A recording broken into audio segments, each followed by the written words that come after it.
दोस्तों, एक तरफा प्यार का गंभीर परिणाम कैसे आता है, आज इस विषय पर हम चर्चा करने वाले हैं। हम बताएंगे पुलिस की भूमिका, कैसे यह जीजा और साली का मामला है। इस मामले को देख करके आपको कदापि यह नहीं समझना चाहिए कि हम कोई ऐसा मामला बताने जा रहे हैं जिस पर आपका ध्यान आकर्षण हो और हमारा वीडियो चले। यह एक विधिक मामला है। पुलिस का अन्वेषण कैसे होता है, कैसे वह विवेचना करती है, न्यायालय किन किन बिंदुओं पर ध्यान देता है।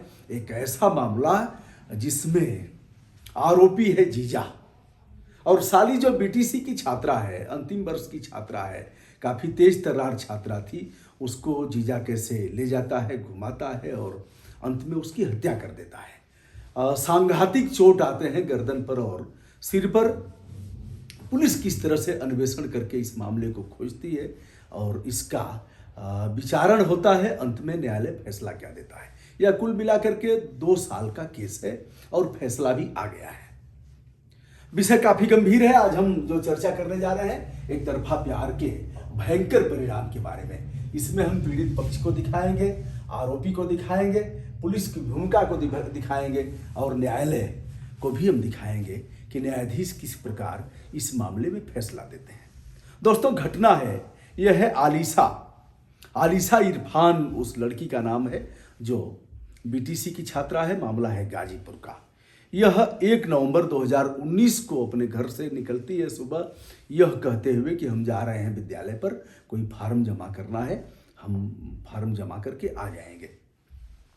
शाम होती है, परिवार वाले जब वह नहीं पहुंचती है तो फोन करते हैं। वह कहती है कि मैं लंका पर पहुंच गई हूं, कुछ देर बाद मैं घर पर आ जाऊंगी, ऐसा कहा जाता है।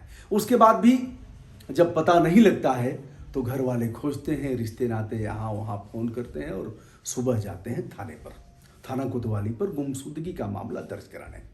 इधर अब रात बीत जाती है। 2 नवंबर 2019 का दिन आता है। सुबह सुबह बिरनो थाना क्षेत्र के ढेबुआ चट्टी पर रामकृत पासवान चौकीदार को पता लगता है कि यहाँ रामू श्यामू के भट्टे के पास एक लड़की का पार्थिव शरीर है और उसका चेहरा पहचान में नहीं आ रहा है और वह इसकी सूचना देता है थाना बिरनो को। बिरनो के थानाध्यक्ष हैं और इस मामले को सुनते हैं और पुलिस पहुंचती है। पुलिस पहुंच करके देखती है और देखने के बाद चौकीदार ही मामला दर्ज कराता है। एक बात तो ये आप जान लें कि अगर कोई अपराध दर्ज कराने वाला नहीं होगा तो जो गांव का चौकीदार है उसकी बड़ी भूमिका है।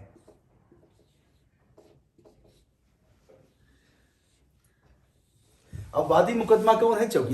चौकीदार मुकदमा दर्ज कराता है और तहरीर देता है कि ऐसे मैं सुबह यहाँ पहुँचा तो इस तरह से ऐसे था और हमने इसकी सूचना दिया। 30 वर्ष की उम्र उसकी बताई जाती है। दूसरी तरफ पीड़ित परिवार जो है, लड़की का भाई, आलिशा का भाई आता है बिरनो थाने पर और आकर के एक एप्लीकेशन देता है। कहता है कि हमारी बहन कल से गायब है, ऐसे हम लोगों ने खोजा, पता नहीं लगा। ऐसे में पता लगा है कि यहाँ किसी महिला का पार्थिव शरीर मिला है। थानाध्यक्ष दर्ज करते हैं और ले जाते हैं मर्चरी, जो जिला चिकित्सालय का मर्चरी है, वहाँ दिखाया जाता है। लड़की का भाई और लड़की के पिता इत्यादि उनके रिश्तेदार लड़की के कपड़े से और उसके और भी जो उसका था चुन्नी वगैरह, उससे पहचान लेते हैं कि यह वही है। मामला दर्ज होता है और मामला दर्ज होता है जीजा जी के खिलाफ और यह मुख्य आरोपी बनाए जाते हैं इमाम अहमद उर्फ इमाम बख्श, जो भावरकोल थाना में जिनका घर है। पुलिस अंत परीक्षण कराती है, पोस्टमार्टम कराती है और फिर आरोपी को गिरफ्तार करती है। इस बीच चूंकि छात्रा से जुड़ा हुआ मामला था, मामला माइनॉरिटी से जुड़ा हुआ था, इसलिए प्रदेश सरकार को भी निशाना बनाया जाता है कि यहाँ अल्पसंख्यक समुदाय के लोग सुरक्षित नहीं है। धरना प्रदर्शन होता है, छात्रों का जुलूस निकलता है, पुलिस आती है एक्शन में और इमाम बख्श को गिरफ्तार करती है। इमाम बख्श का यह कहना था कि हम जीजा इसके ज़रूर हैं, हमारी बात यदा कदा होती थी, हम इसके बड़े बहन से हमारी शादी हुई है, हम ससुराल आते जाते भी हैं, लेकिन हमारा इस तरह का कोई दोष नहीं है। लड़के छेड़खानी करते थे, इस बात को हमसे बताती थी और हम यदा कदा चले जाते थे, ऐसा कहना था। अब पुलिस अन्वेषण कैसे करती है? इस बीच जो हथियार है आलिशा को मारने वाला, वह इमाम बख्श के यहाँ से गिरफ्तार होता है, उसका बैग गिरफ्तार होता है और उसकी मोबाइल बरामद होती है। दो सिम भी बरामद होते हैं और पुलिस उसे दिखाती है। अब शुरू होता है अन्वेषण, पुलिस का अन्वेषण। इस बीच जो अन्वेषण हुआ उसमें यह बताया गया कि मोबाइल से अगर कॉल डिटेल्स निकाला गया तो उसमें इनकी बातचीत हुई थी उस दिन सुबह सुबह वह निकली थी। और जो लोकेशन आया, पुलिस जांच कैसे करती है, पुलिस का अन्वेषण।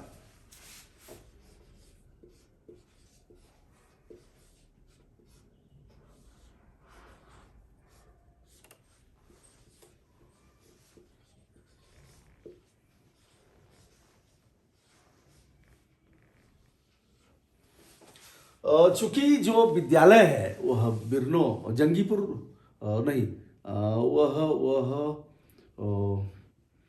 जो विद्यालय है वह जंगीपुर थाना क्षेत्र में आता है।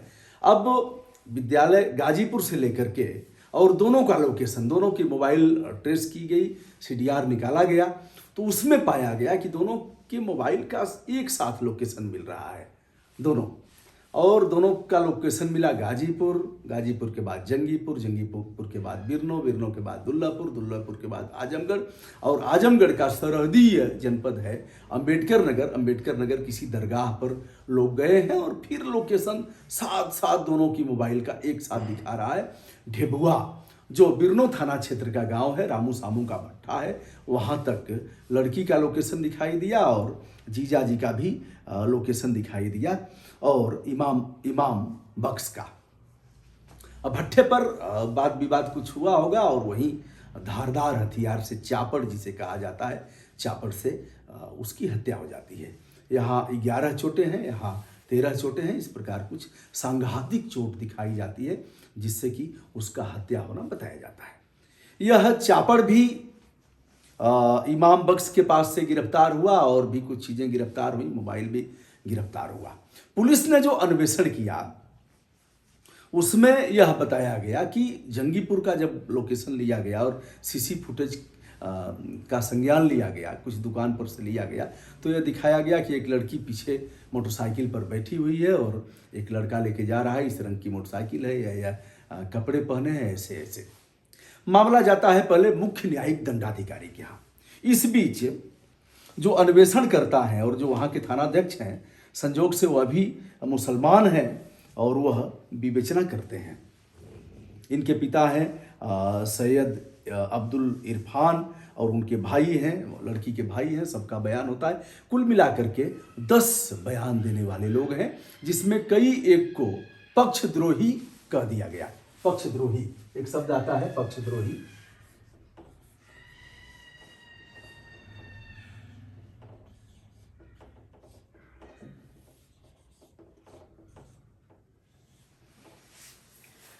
मुझे नहीं पता कि आप उब रहे हैं कि आपको अच्छा लग रहा है, बहरहाल मैं इसको आगे बढ़ा रहा हूं।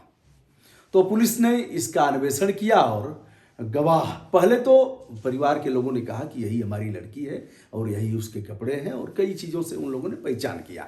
उन लोगों ने अपने ढंग से उसको दफनाया, या सारी चीज़ें जो भी मुस्लिम धर्म के रीति रिवाज के अनुसार होता है उसे किया गया।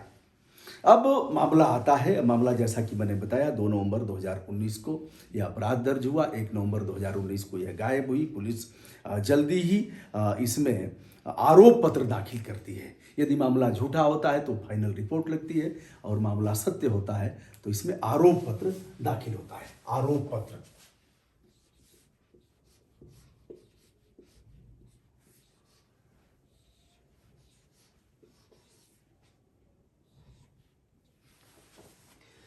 आरोप पत्र दाखिल हुआ, मुख्य न्यायिक दंडाधिकारी के यहाँ सुनवाई हुई। तत्पश्चात यह मामला जाता है यह फास्ट ट्रैक कोर्ट में।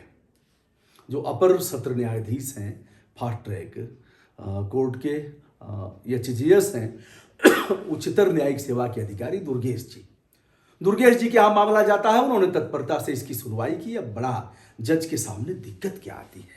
दिक्कत यह आती है कि लड़की के पिता, लड़की के भाई, लड़की के जीजा इत्यादि सभी मुकर गए कि हमने देखा तो था मर्चरी में, पुलिस ने दिखाया, लेकिन हम पहचान नहीं पाए क्योंकि चेहरे से पहचान नहीं हो पा रही थी कि वह आलिशा है या कोई और है।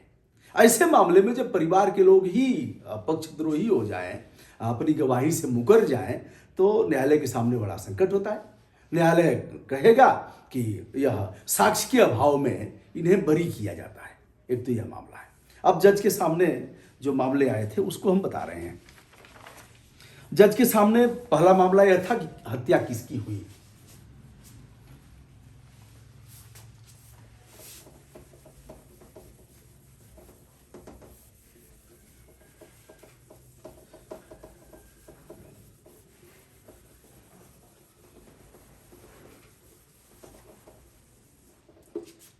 डस्टर नहीं मिला है तो ऐसे काम चलाया हूं।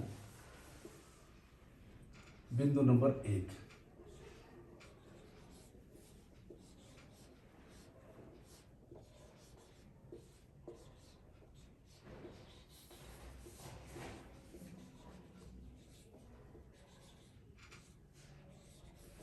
यानी हत्या आलिशा की ही हुई है, किसी और की हुई है, क्योंकि जो गवाह थे, लड़की के पिता, लड़की के भाई और उनके जीजा इत्यादि इत्यादि सभी मुकर गए कि हम नहीं पहचान पा रहे हैं।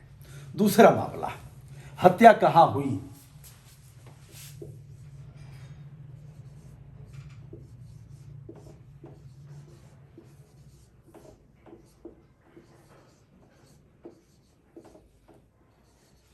स्थान ढेबुआ भट्टे के पास, रामू सामू के भट्टे पर यह हत्या हुई थी, लेकिन हत्या किसकी हुई यह तय नहीं है। वह कह रहे हैं कि हम नहीं पहचान पा रहे हैं साहब कि हमारी लड़की थी कि कोई और की लड़की थी। फिर अगला विषय कि हत्या किसने की।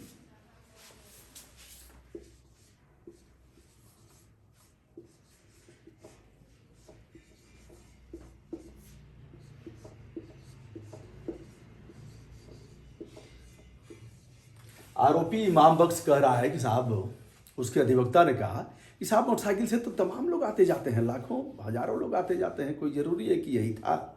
दूसरा विषय कि इमाम बख्श ने हत्या क्यों किया, वजह क्या है, परिवार कह ही नहीं रहा है। इमाम बख्श कह रहा है साहब हमारे 2 बच्चे हैं, हम मदरसे में पढ़ाते हैं और हमारी पत्नी से हमारे बड़े अच्छे संबंध हैं, हमारी यह साली थी लेकिन हमारा इस तरह का कुछ था नहीं।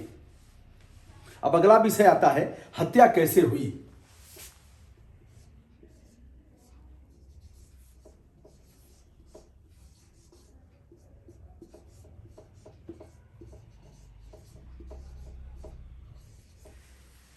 अब बिंदु नंबर 5 आ रहा है, हत्या क्यों की गई।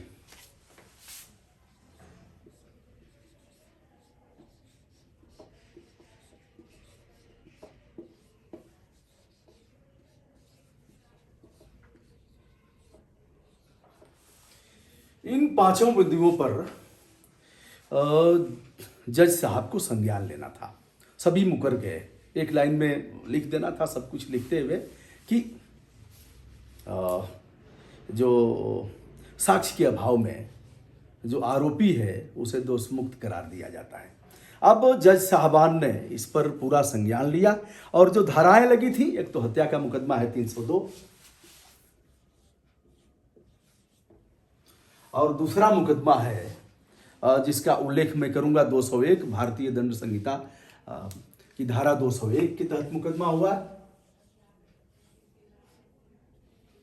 और एक तीसरा है आर्म्स एक्ट का, जो हथियार दिखाया गया है, जो चापड़ से जिससे हत्या किया है, वो है आयुध अधिनियम 4/25।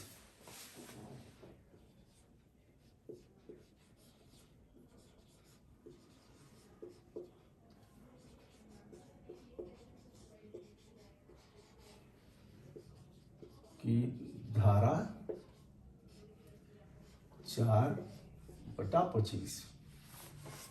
अब इन तीनों धाराओं पर आरोपी के ऊपर सजा होने का प्रावधान है। कैसे सजा होगी, सभी तो मुकर गए, जैसे आप करें क्या ऐसे मामले में। ऐसे मामले में ही न्यायालय पर लोग आरोप लगाते हैं कि इतना बड़ा मामला भैया देखिए दे लेकर के और निपट गया दोषी।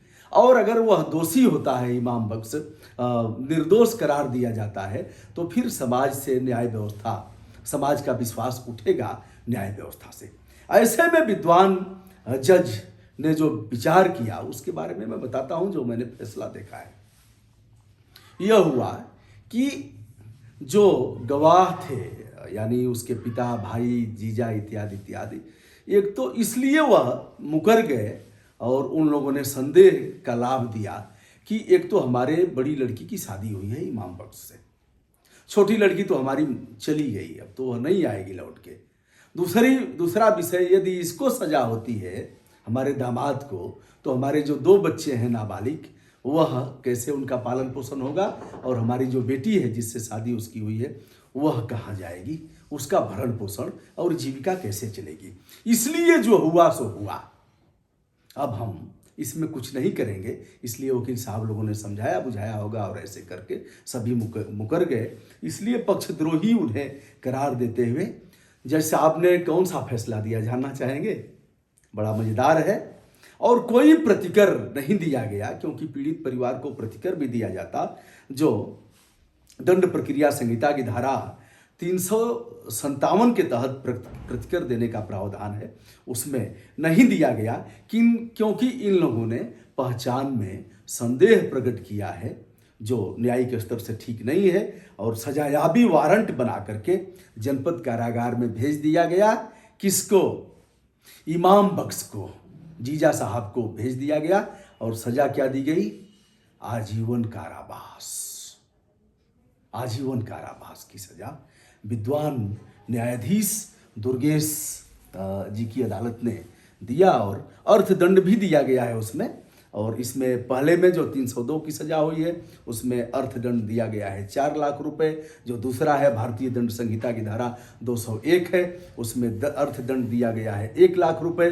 और जो दूसरा धारा है, जो आयुध अधिनियम की धारा 4/25 है, उसमें दंड दिया गया है कुछ रुपयों का, 10,000 रुपये का अर्थदंड दिया गया है। इस तरह से आलिशा हत्याकांड का मुख्य आरोपी, एकलौता आरोपी, उसका जीजा आजीवन कारावास की सजा भुगत रहा है। यह कुल 2 साल लगभग हुए हैं, 2 साल कुछ दिन में यह फैसला हुआ है, और जिसको बताते हुए हमें खुशी हो रही है। यह मामला गाजीपुर का है, और विवेचक, थाना और चौकीदार की भूमिका से लेकर के न्यायालय की भूमिका सराहनीय है। यदि ऐसे मामले में उसे दोष मुक्त किया जाता तो लोगों का विश्वास उठता और ऐसे अपराध और भी होते। दोस्तों, आपको यह कैसा लगा आपने कमेंट में बताइएगा। मैं हूं ब्रजभूषण दुबे, यूट्यूब चैनल ब्रजभूषण मार्कंडेय से। बहुत बहुत धन्यवाद।